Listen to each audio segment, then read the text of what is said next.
Hello and welcome to a new podcast. It's the same sort of content, but it's on a new show. So the new show is called The Who Pod. It is me and my friends basically being idiots in front of a microphone, and on this occasion over a call, because obviously you can't be together. Today we're going to be taking a look at trying to explain Doctor Who to someone who has never seen it before. I thought I'd give Will the month off this time because it has just been his birthday, and I had the idea that obviously everything would be normal at this point. So I planned that he wouldn't do this podcast a couple of months ago to give him the break, and that has failed. I'm here joined by Amy. Hello. I do this every single time someone joins. I put a big pause in. And today I'm going to be basically giving her all of the information about Doctor Who in 20 minutes or so. I could say my knowledge, like what my knowledge is of it. Yeah, I was going to open with that question. Okay. Like, what do you actually know? Yeah. So all I know is that I obviously know the Doctor. Obviously, otherwise I think I'd be thick if I didn't know that. What is the Doctor? I don't know what he does, and I don't know like who he is, and I know he changes every season or something like that, isn't it? No, it's whenever the actor chooses. Oh, I thought it was just every season they have a different Doctor. No. I know that he has like a companion with him.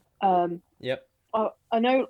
I think the name Amy Pond, is that something that I should know? Yeah, that's one of mine and Will's favourite companions. Well, my favourite. Is that like companion. a one-off one? No, she was a companion for what, 2.5 series? Okay, I thought she was like. So is there not like right. a consistent companion throughout the whole show, and just different actresses? No, the companion changes basically when the actor wants to leave, they change it. Okay. It's the same with the Doctor. Okay, so it depends on their like contract or whatever. Yeah, well, yeah. It tends to be that at the minute there's a bit of a pattern in Doctors, and they do it for about 3 years and then they leave. Okay. So, Matt Smith did 3 years. Peter Capaldi did three series. God knows what Jodie's going to do. How many has she done now? But She's apparently done one. She's sticking around. She's done two. The most recent series was earlier this year, so she was in that one. There's a special coming up this year. I think it's like Christmas, New Year's time, and then there is a new series which will be hers, and that should start filming in September. But we'll see. Yeah, no, I remember. We'll see. Because I remember at school you were talking, and you and Will were really hyped up when they were announcing the new Doctor, and I was like, I have no idea what's happening.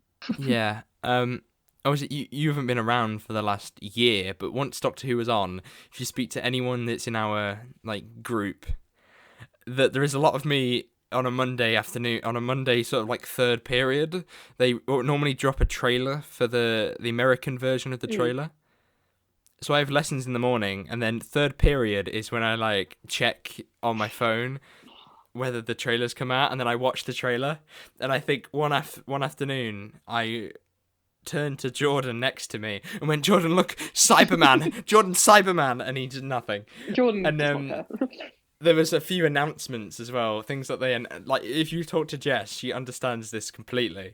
But one Friday afternoon, me and Will are sitting in the common room, and about 3:00, we look at our phones and we're like, "Will, there's oh my god, they've revealed something."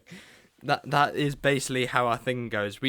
I think there is just a lot of eye rolling when we talk about Doctor Who, to be honest. Yeah. So basically, Doctor Who changes whenever they see fit, and that means that every single time you get a new era. So showrunners change, doctors change, companions change, and they tend to shake things up a bit, for better or for worse. So I'm trying to think of the name. The TARDIS, that's the name, isn't it? The TARDIS, yes. I know that it was is it still it's like those telephone boxes. A police box? No, it wasn't a telephone box. Yeah, a police box. Police box. It's the same thing. Oh. Oh no, wait, no, it's not. It does have a telephone in it. Yeah. So what happens then? Is there a scene on the show where he'll walk into it, or does the show just start when he's in it? Varies, to be honest. I think that it's like any other show, to be honest. Some episodes will start in different ways just to vary it up. Some episodes are obviously two-parters, so they don't always. Yeah. So is it they're always, I think, the best ones, to be honest. The cliffhanger to some episodes like Army of Ghosts are just really exciting. to me, but they probably won't be to you. Seeing a whole bunch of metal men come out and then Daleks coming out of a thing, and it's like, oh my god, it's the Daleks, and you'd be like, metal things. So You know, you wouldn't yeah, get it. yeah. I think so. Obviously, they go into the TARDIS, and it's like bigger than it is than it looks. The inside's bigger than Bigger on the yeah. inside.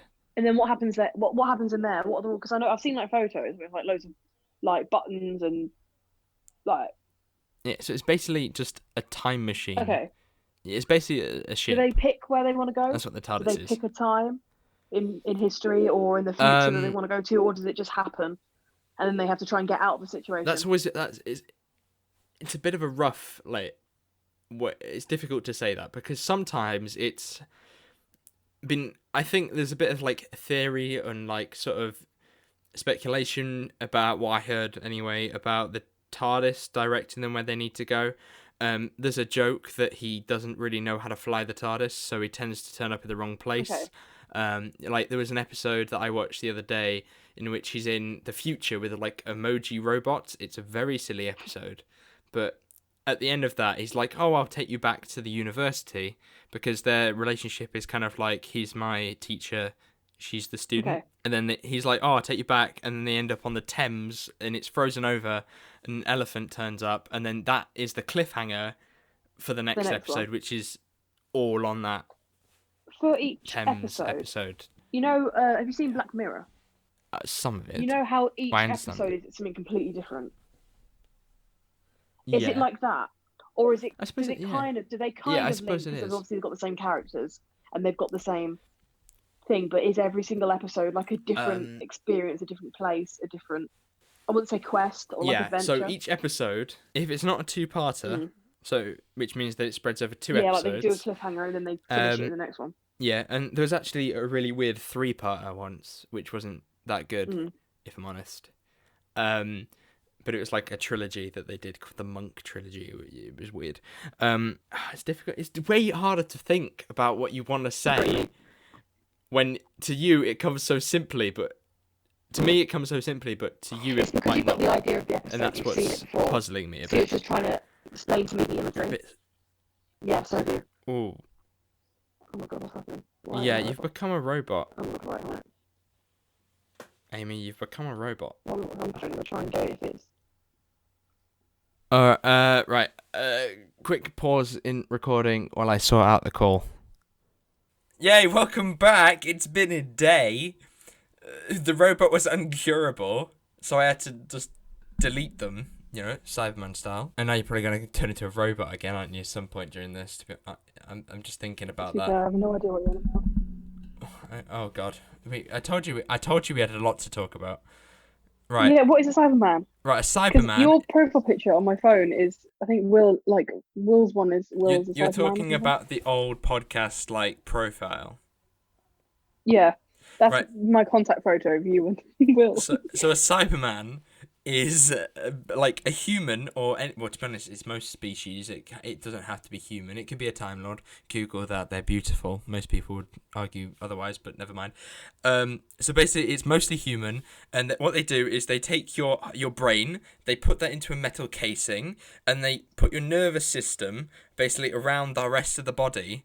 So basically, they take your head, they stick it in a metal shell, and then you are a Cyberman.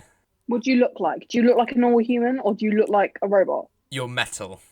You're full robot. You know that thing? I don't know if this is a really bad comparison. You know, the Wizard of Oz. Yeah. You know the Tin Man. Yeah. Is it like that? Sort of. Right. But what's really cool about them is the fact that they have quite like a gore aspect, like a body horror. So. Okay. There are versions that are not completely converted Cybermen. They could be half converted. And in Torchwood, that's the spin-off show, by the way. I'm not getting into that. That's the John Barrowman one, yeah. There is a woman. That's all I know. Right, it's a very weird costume, if I'm honest. It's quite, like, weird how they've kind of done, like, the boobs, but then they've given her, like, a cyber bra.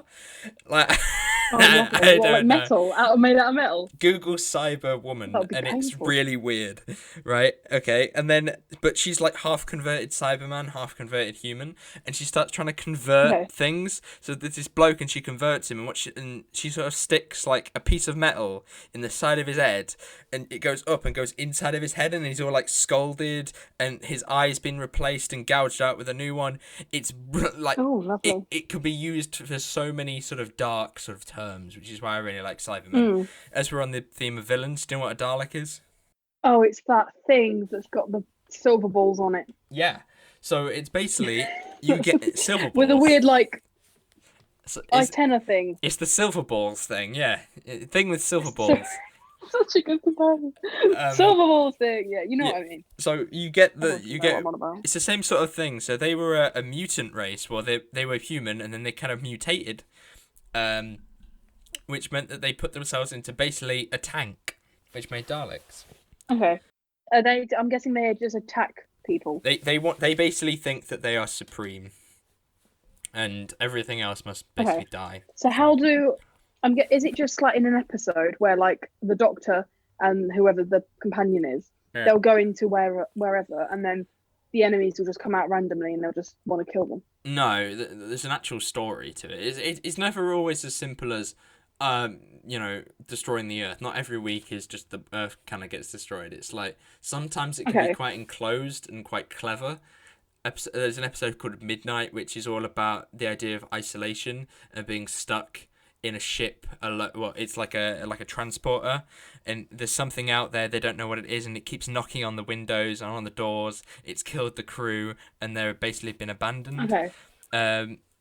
There is episodes when it's like they kind of have themes, so a lot of the time they've had themes. Other villains, people always talk about the Weeping Angels. They're only in a couple of episodes and probably were only good once. So I think the villain that I find the most scary out of everything that we've seen in Doctor Who is a thing called the Flood. To be fair, when you said the Flood, I just think of the Take That song. So basically, they are so you're on the moon, and the water has been poisoned. Let's say, right? Ooh. Right. Okay. So the water is actually a species called the Flood, and what happens is they kind of inhabit people that drink their water, and then it kills them. So they have water dripping out their mouths. They're basically wet all the time. They look terrifying, and during the episode there are so many jump scares that I still freak out today. As we're talking about villains, one that we have to mention, one of the big three for me, or the big three have been Daleks, Cybermen, and the Master. What's that? I have no idea what that is. The Master is basically the Doctor, but he's evil, put simply. Okay, so basically like a bad version of him. Yeah, imagine it a bit like that. But he's normally quite witty, quite clever, has some great lines. But basically, it's like evil, and he's set up, depending on the story and how well he's portrayed, he is great at times. I think the bloke who plays him now is excellent, sort of conveying that craziness. But he's like the Joker at times, you know. Right, but they're the big villains. Is it just better to go through it chronologically, just like start from the beginning? See, that is a good question. I was happy you mentioned that question. That was way better than what I had in mind. So lovely. Basically, so you said watching the show in like chronological order really does not matter. Yeah. Does it not matter? Because I was gonna. Here's another question. Actually, I was gonna ask you if you know in certain shows you have proper character development and you find out about their past and all that kind of stuff. Yeah, you do. You see them like. Do you see that with the Doctor and all that lot, or is it just that they don't really have? You do. Their only mission is to get through the places they are. You don't really bother about their personal background. Characters have arcs and everything. So the Doctor might have an arc. You have arcs of whether the Doctor believes what he's doing is correct. You have sort of character motivations that might story development. Oh. So all of that can kind of consist of maybe a person's like life and whether I would say that don't watch Classic Who. Like people watch Classic Who in order. It's probably the worst thing you can do. We all started trying to do it. It's terrible because to me, I don't think that you can't go from regular television to just Doctor Who, William Hartnell, because it just doesn't work. Like, the first episode of An Earthly Child is good. Apart from that, the rest, the other 3 parts are really, really boring. Oh my god. They are so boring. So if you were to recommend me to start watching it, you probably already have, and I'm not going to do it. Yeah. But where would you suggest for me to start? Okay, right. So, I'll just say finish the question up about canon. Not canon. Watching chronological real quick. So yeah, I would say, in terms of eras, it doesn't matter where you start. You can start with Peter Capaldi if you want. Like, that doesn't matter. But I think that... What season's that? Peter Capaldi, 8 onwards. But I don't... For me, he's not my Doctor. Matt Smith, maybe your kind of thing, because it's a bit quirky. But Matt Smith was Series 5 to Series 7. So his arc has been about his name. It has been basically his name, to be honest. There's been arcs like... who is Amy Pond's daughter, River Song's arc, which happens during a bit of David and a bit of Matt Smith. So some arcs do carry on, but some arcs remain the same, and you don't always need to know the arc to be able to watch the episode. There is always a story by itself there. What was the question I asked for? Before we did that? I've forgotten. Hang on. Where would I start? Wait, where to start? Okay, so for me, I would always start at one of the introduction episodes. I would never say to you, like, oh yeah, go and watch episode 6 of Series 3. I would... What's that, like, Lazarus Experiment? Not a good idea, because you'll just be confused. So what you need is, like, a background in any episode. I know what you mean, because like you said with the character development... Yeah. With that, you don't want to kind of go in somewhere where you don't... Well, you don't want to be in too far, so you have no clue. But you don't want to be in too early and then have to watch some stuff that is maybe boring. I mean, it seems like the kind of show that if you watch it from wherever, you just kind of get the gist of it. Whereas some shows you have to properly start. It's not like Game of Thrones. You have to understand everyone. Simple as that. Yeah. Yeah. It is. That's why I was like with Game of Thrones. And what's good is if you don't like something, you don't like a companion or a doctor, then they leave probably after a couple of years.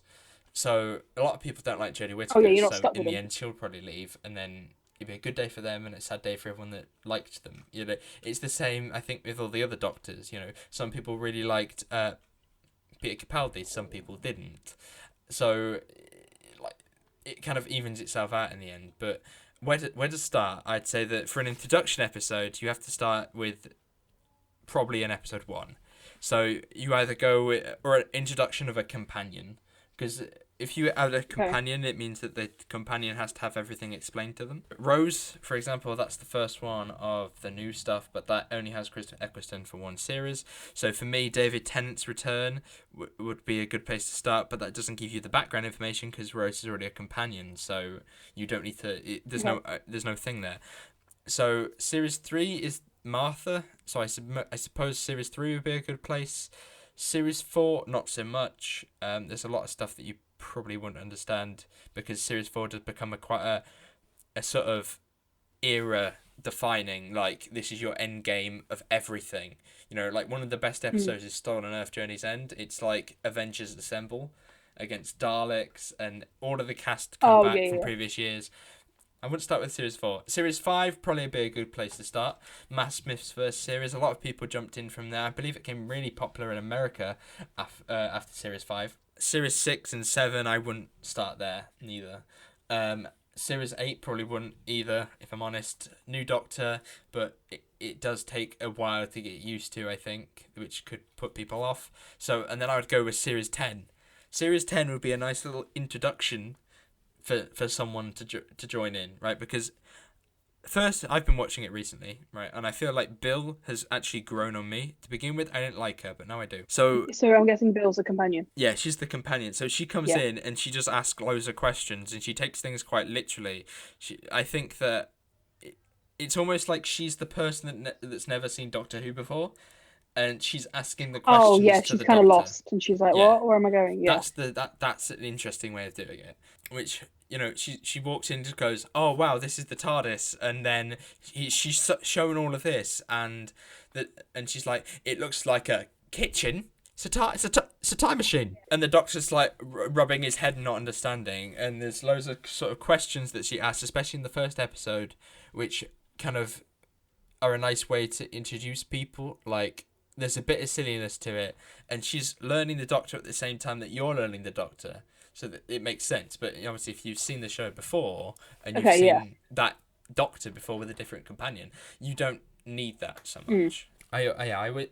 For like series 10, I think is a proper good season. There's a lot of good episodes in there, but there's also some terrible ones. Like, one of my favorite seasons is season 2, right? Because I cried quite a lot at its ending. So did Will. Ask him. Oh, Dan Johnson cry. And it is really sad. It's honestly like, do you like Vampire Diaries? I know you. Do you watch Vampire? That's not. Never seen it. Jess, Never seen it. That's Jess. That's not me. Yeah. So do you know, I never watched that those kind of shows, the things that you get invested in. If you're invested in Doctor Who, then when it comes to their relationship between the companion and the Doctor, you can actually get invested enough that you come to the brink of crying, or you do cry. Yeah, I get what you mean. Like, I'm like that with shows. If you get really attached to characters because you see them all the time. And obviously, you see it as a person. You don't see it as a TV show. Yeah. When we went to go see In-Game. Oh, I cried so much. You were shaking, and I saw it during the weekend, so I saw it again. And you were shaking. You were crying the entire thing. It was crazy. Oh my god, that was to you, so emotional. I think, and that's kind of how we. You were just there, like, yeah, cool, and I'm here, like, how? We're invested too much in this thing. Oh, I invested so much time in blooming Marvel. Because you're invested in Kingsman, whatever you're invested in. That's how you kind of get attached, and I think you have to get that investment before you. So to me, I'd be like, "Oh, I really love Stolen Earth: Journey's End," but I wouldn't say you start there. I'm invested in it enough. That's what I mean. And that's if you're invested in it, I think you should. Yeah, I mean, even if you want to get invested in a show, I do feel like you'd have to watch it from the beginning. But then obviously, you'd have to watch it from the beginning of the arc or the series at least. So here's a question. I have 2 questions for you. Actually 3. So what's your favorite season? My favorite. Oh, it's really hard to say. Can I does have it depend 6? on the storyline, or does it depend on the person, the actor, and the actress? For me, I think it's mostly storyline. Like, okay. To be honest, I don't care who's playing the Doctor, if I'm honest. Oh. Like, as long as I think they're doing a good job, then I'm quite happy with them. Like, do you know when they cast a new Doctor and there's all this speculation? Like, I don't feel that. To me, it's just like, will they actually be good in the role? Not just like, would they suit the image? Yeah. 2 other questions that I wanted to ask you. Yeah. Who's your favourite Doctor? Favorite Doctor? Favorite season first. I'd say it's between about 3, maybe 4, because I love a lot of the early ones. Right. So I'll just I'll just name the ones that I like the most. I have from the top of my head. Series 2 because it has my favorite episode. I'd have to go with Series 3 because it is a really good series. Series 4, Series 5. I would probably put a miss on Series 6 and 7, even though they're pretty good. 7, I would get rid of 8. Probably get rid of 9, 10, and I think 11. No way, I'm picking 11 because I don't really like that, if I'm honest. And series 12, I don't know. I'm a bit mixed on it, so probably not. Second question. Yeah. Who's your least favorite Doctor? Okay, I think that based on how much I like their episodes, for me, I think I'd have to put Jodie Whittaker as my least favorite. No, but I base it off the episodes that I like of them. So for me, there's only like 7 or 8 episodes that I like of them. No, there's only like 6 or 7 when I episodes. think of like least favorite Doctor, I think of like the actor or actress that you feel like has portrayed the character of the Doctor the worst. Not the worst, but like hasn't done a better job as the other people might have done.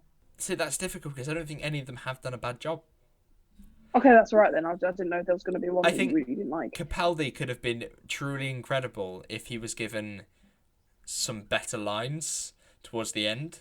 Like, his last episode, I think, was pathetic, if I'm honest. It just depends on the screenplay. Yeah, it depends on the episode and whether I like that Doctor or not. So, like, I found Jodie Whittaker quite irritating a lot of the time.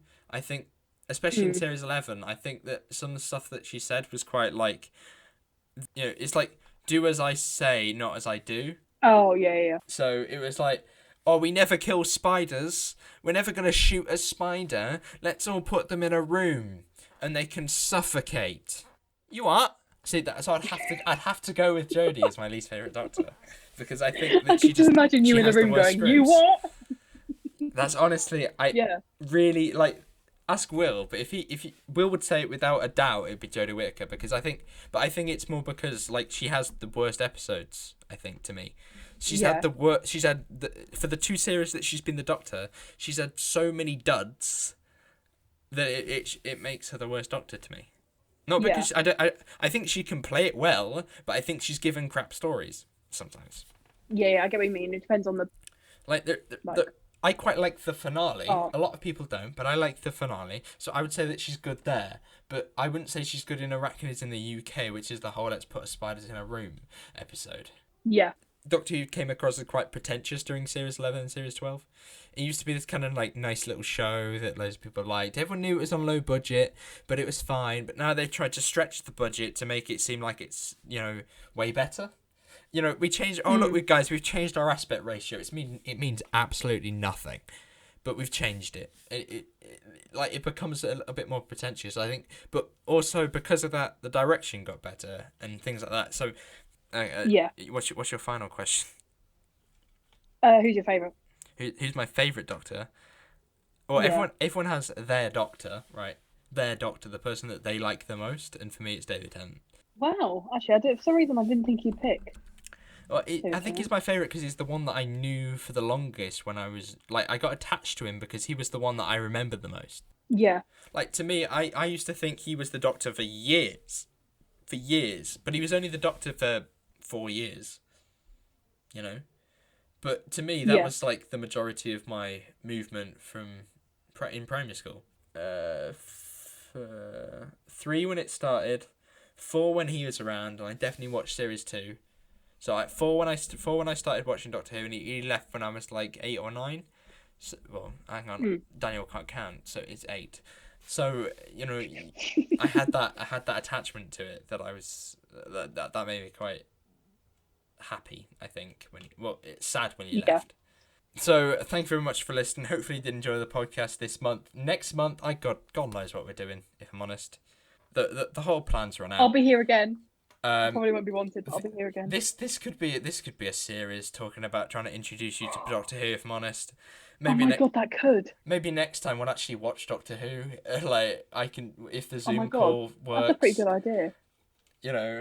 That could be an interesting way to do it. Okay, so thank you very much for listening. Hopefully you did enjoy the podcast this month.